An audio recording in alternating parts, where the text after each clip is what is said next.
یہ رات یہ بات ہے وہ ساروں کا بیچ میں آ جاتا ہے. بتائیے گا سر توڑ پھوڑ کے 2 کیسز میں خان صاحب کو بری کر دیا گیا. آپ وہاں پہ وکیل سے تو کیا کہیں گے سر؟ دیکھیں جی آج بیسیکلی جو 4 کیسز تھے خان صاحب کے ڈسٹرکٹ کورٹ کے اندر لگے ہوئے تھے. اگر اس کا تھوڑا سا بیک گراؤنڈ بتاؤں تو یہ 2022 کے اندر آپ کو یاد ہوگا کہ لانگ مارچ کی جب عمران خان صاحب نے کال دی تھی تو اس وقت 25 مئی کو خان صاحب کے اوپر ایک دن میں 18-19 FIR درج کر دی گئی تھی. کس بنیاد کے اوپر کی گئی تھی کہ عمران خان صاحب کی ماں کے اوپر یہ لانگ مارچ کیوں ہوا, پرامن احتجاج کیوں ہوا, توڑ پھوڑ ہوئی, جلاؤ گرا ہوا. اس طرح کے وہاں پر اس کے اندر جو ہے وہ دفعات لگا کر 109 کا رول ڈال کے خان صاحب کے اوپر یہ مقدمات بنا دیے گئے تھے. یہ جتنے کیسز تھے ان کو ہم ڈیل کر رہے تھے اور اس میں آج 4 کیسز میں میں پیش ہوا ہوں اور عمران خان صاحب کی طرف سے میں نے آرگومنٹس دیے ہیں.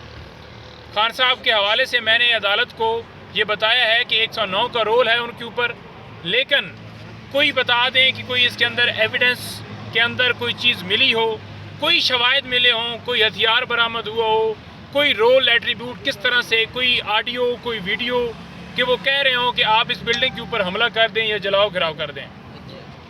ایک ہی دن میں مختلف تھانوں میں اسلام آباد کا کوئی تھانہ ایسا نہیں تھا جہاں پر ان کے اوپر FIR درج نہیں ہوئی.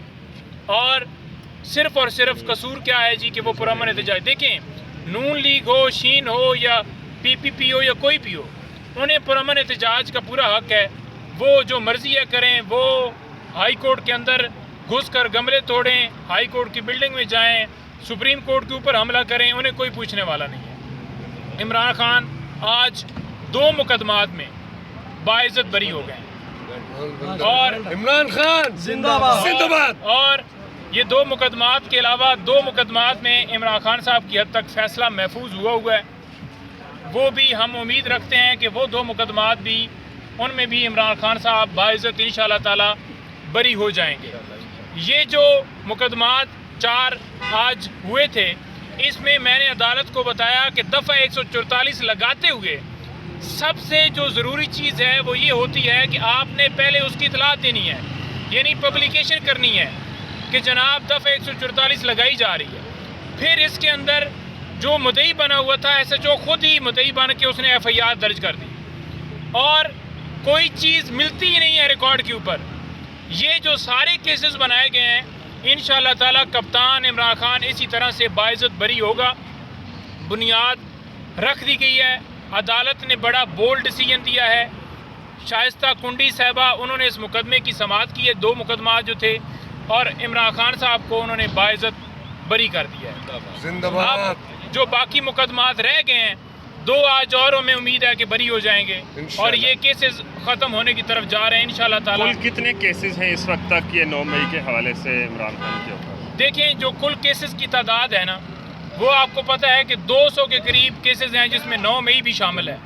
عمران خان کے جو اسلام آباد کے اندر کیسز ہیں جن میں عمران خان کی ضمانتیں پینڈنگ ہیں ان مقدمات کی تعداد جو بنتی ہے ڈسٹرکٹ کورٹ کے اندر وہ کوئی 6 کے قریب بنتے ہیں. اور اسی طرح آپ کے سامنے ہے کہ ایک جو سیشن کے پاس عدت کے دوران نکاح والا کیس ہے اور جو اسلام آباد ہائی کورٹ کے اندر 2 کیسز یہ لگے ہوئے ہیں, ایک سائفر کیس ہے اور ایک ہے جو دوسرا کیس توشہ خانہ کیس. یہ 2 سزائیں سسپینڈ ہوتی ہیں تو پھر رہ جاتا ہے صرف اور صرف ایک مقدمہ. وہ مقدمہ ہے القادر ٹرسٹ کیس. القادر ٹرسٹ کیس کے اندر ضمانت کے حوالے سے 20 تاریخ کے لیے سماعت فکس ہو گئی ہے. یہ 2 سزائیں سسپینڈ ہوتی ہیں اور عمران خان کی وہ القادر ٹرسٹ کیس کے اندر ضمانت کنفرم ہوتی ہے تو پھر کوئی ایسا مقدمہ نہیں ہے جس میں عمران خان کی گرفتاری جو ہے وہ ڈالی گئی ہو یا گرفتار رکھے گئے ہوں. پھر عمران خان صاحب جیل میں نہیں رہ سکتے. 3 مقدمات ہیں جو لاہور کے اندر جن میں ضمانتیں پینڈنگ ہیں. وہ 3 مقدمات جو ہی ان میں ضمانتیں کنفرم ہو جائیں گی تو وہ بھی عمران خان کی اس میں گرفتاری نہیں ہوئی, وہ عبوری ضمانتیں چل رہی ہیں. عمران خان اس وقت ٹوٹل جو کیسز ہیں 4 کیسز کے اندر جو ہے وہ جیل کے اندر ہیں.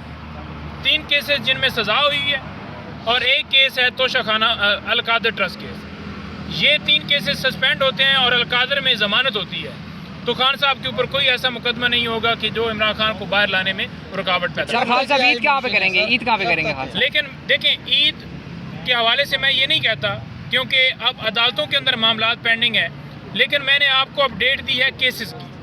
اگر بات کی جائے کہ کیا ان کیسز کے بعد کسی نئے مقدمے میں گرفتاری ڈال سکتے ہیں یا نہیں ڈال سکتے، تو وہ سرکار کے اوپر ڈیپینڈ کرتا ہے، کیونکہ اگر دیکھا جائے قانونی طور پر ایک مقدمہ ایسا نہیں ہے جس میں خان صاحب کو 1 منٹ سے اوپر رکھا جائے، لیکن غیر قانونی طور پر عمران خان صاحب کے اوپر یہ مقدمات ڈالے گئے ہیں۔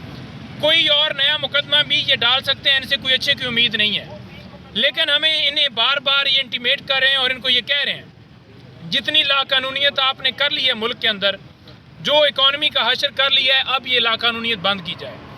جتنے ہمارے ورکرز اس وقت اندر ہیں ان تمام کے اوپر بھی جھوٹے کیسز بنائے گئے ہیں، ان کی رہائی کی بھی ہم پرزور مطالبہ کرتے ہیں کہ ان کے اوپر بھی بے گناہ کیسز ہیں۔ جو ڈسٹرکٹ کورٹ کے اندر آج سماعت کے اندر عدالت کے سامنے فیکٹس آئے وہ بڑے اہم ہیں کہ ڈسٹرکٹ کورٹ نے دیکھا کہ دیگر مقدمات اسلام آباد کے اندر اسی بنیاد کے اوپر کنفرم ہوئے ہیں کہ کوئی ایویڈنس ملتی ہی نہیں ہے، تو جب کوئی قصور ہی نہیں ہے تو پھر یہ لوگ کیوں اندر ہیں، خان صاحب کیوں اندر ہیں؟ تو میں پرزور یہ مطالبہ کروں گا اور یہ آپ کے توسط سے یہ کہنا چاہتا ہوں، سوشل میڈیا کے اوپر ایک کمپین چلائی گئی ہے کہ عمران خان یا اس کی جماعت اداروں کے خلاف ہے۔ عمران خان نے ہمیشہ بیان دیا ہے کہ ہم پرامن جماعت ہیں اور یہ ملک ہمارا ہے، یہ ادارے ہمارے ہیں اور ہم اداروں کی جنگ لڑ رہے ہیں۔ دوسرا یہ کہا گیا کہ فلسطین کے حق میں پاکستان تحریک انصاف نہیں ہے۔ عمران خان نے مجھے اندر سے کہا تھا کہ آپ نے جا کر کہنا ہے اور فلسطین کے اوپر آواز اٹھانی ہے۔ عمران خان وہ بندہ ہے جس نے پوری دنیا میں مسلمانوں کی نمائندگی کی اور آج بھی اندر اگر امریکہ آج اسرائیل کے ساتھ کھڑا ہے تو عمران خان ڈٹ کے جیل کے اندر جنہوں نے قید کیا ہوا ہے ان کے خلاف بول کر ان کی آنکھوں میں آنکھیں ڈال کر یہ کہہ رہا ہے کہ فلسطین جو ہے ہمارے بھائی، ان کے اوپر ظلم ہو رہا ہے، بچوں کے اوپر۔ انہوں نے کہا یہ جنگ کا روپ دے رہے ہیں، عمران خان کے یہ الفاظ ہیں۔ عمران خان نے کہا اسے جنگ کہہ رہے ہیں، یہ جنگ نہیں ہے۔ جنگ وہ ہوتی ہے جہاں پر برابری کی بنیاد کے اوپر جنگ ہوتی ہے، یہاں پر مسلمانوں کے اوپر ظلم ہو رہا ہے، اسے جنگ نہیں کہیں گے۔ یہ نسل کشی ہو رہی ہے، یک طرفہ ایک ہمارے مسلمانوں کے اوپر حملہ کیا جا رہا ہے، ان کے اوپر تشدد کیا جا رہا ہے۔ انہوں نے آگے سے کوئی جنگ کی ہو، وہ ٹینک لے کر کھڑے ہوں، وہ آگے سے فائرنگ کریں، اسے جنگ کہتے ہیں۔ یہاں پر مسلمانوں کے اوپر حملہ کر کے آپ جنگ کا نام دے رہے ہیں اور عمران خان کے اوپر، اس کی پارٹی کے اوپر کہہ رہے ہیں کہ یہ پارٹی جو ہے یہ فلسطین کے حق میں قرارداد کے خلاف تھی۔ غلط بیانی کر رہے ہیں، جھوٹ بول رہے ہیں، انہیں شرم آنی چاہیے۔ اور شہداء کی لاشوں کے اوپر یہ جو ہے سیاست کر رہے ہیں اور فلسطین کے نام کے اوپر یہ سیاست کر رہے ہیں، مسلمانوں کے نام کے اوپر یہ سیاست کر رہے ہیں، ان کو شرم آنی چاہیے۔ یہ عطا تارڑ جو وزیر اس ٹائم بنا بیٹھا ہے، جو اپنے حلقے سے ہارا ہوا ہے، اس کی لیگل بات کی کیا ویلیو ہوگی؟ تمام ان کی باتوں کی پرزور مذمت کرتے ہیں۔ انشاءاللہ تعالی کپتان ہمارا سرخرو ہوگا۔ آج میں دیکھ رہا ہوں کہ سائفر کیس کے اندر میں بڑا دیکھ رہا ہوں کہ سائفر کیس کی اوپن سٹوری ہو چکی ہے۔ سائفر کیس میں عمران خان کا رتی برابر بھی قصور نہیں ہے۔ آج ہمیں امید ہے کہ آج عدالت جو ہے فیصلہ دے گی اور خان صاحب اس میں باعزت بری ہوں گے۔